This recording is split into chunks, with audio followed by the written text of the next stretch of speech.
Good morning, welcome back. Well, it's Monday morning today and I've not long been up. Checked the emails, had some good emails, had some good news today. I'll tell you about that later.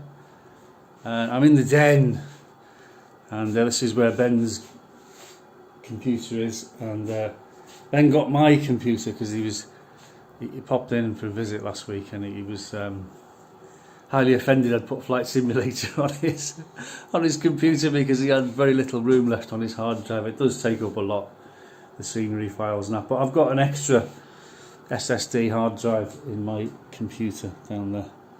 It's my old computer but running quite slow, so I just thought I'd show you how I've got the Flight Sim set up there. There's the throttles down there, air brakes, these are the flaps, this is the undercarriage, up and down, engine starts, parking brake, that sort of thing, rudder pedals on the floor and joystick over there. I have hours and hours of fun on that. This is the Vulcan bomber. I'm still flying the Vulcan, but I flew the Vulcan yesterday and the day before, and I go through phases. I own my own Vulcan bomber. You know, I downloaded it was about $40. Okay, I've got numerous aeroplanes which I own. This was a great one. This is the Tornado GR4. Okay, I flew that all the way around the world in VR before my haters start jumping up and down. I downloaded that, I bought it, downloaded it, I got used to flying it, checked myself out on it and went around the world. That was the first aeroplane I flew all the way around the world in, and I finished up landing back on the same airport in Prince Edward Island in Canada. I didn't do that on purpose, but it was at Summerside so there we go. I didn't just go around the world like I did in the Canberra. I thought I'll fly around the world. I went the opposite way to the east, and it took me about 40 odd hours to do that, but I just did one lap of the planet. Whereas with this, I went everywhere when the weather allowed me to. I couldn't get to the most southerly point of South America because the weather was really bad, so I just cut across the middle and went back up the other side to the Galapagos Islands. But I had tremendous memories of doing that, and it actually totaled 263 flights, 280.7 hours.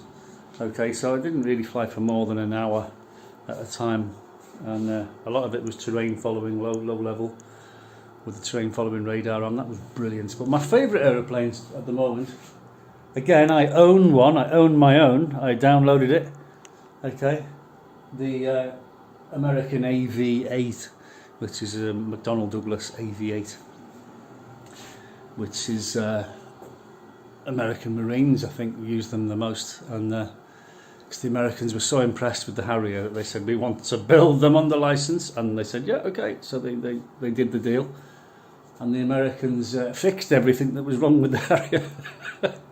And the British bought it back off the Americans. They called it the GR7 and the GR9, and I am really impressed with the GR7 and the GR9. I love flying it. I've never flown the earlier Harriers because no one ever brought out a decent download.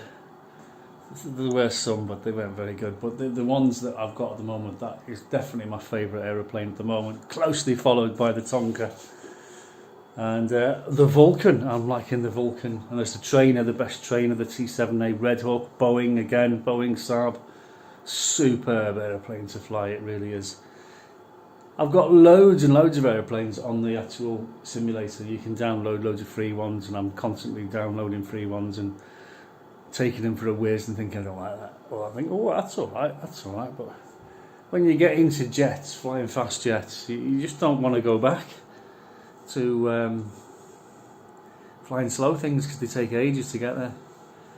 So I was going to take the Vulcan up to Anglesey last night, and I took off from, where was it? Boscombe Down, and I got as far as the Bristol Channel, and I got bored, so I just turned the computer off and went and had a beer. So you can do that from 25,000 feet. Just that, I've had enough. Pause, take the VR headset off. Got the VR headset here. There we go. That's what I wear and I'm flying, and it's great fun. I mean, you can't rent a Vulcan, can you, from the flying club? And if you could, can you imagine how much that would cost? So I'm off in the Vulcan. I'm at Bryce Norton today, which is just south of the Bristol Channel. So I'm going to carry on to RAF Valley in North Wales. Catch you later. Thanks for watching.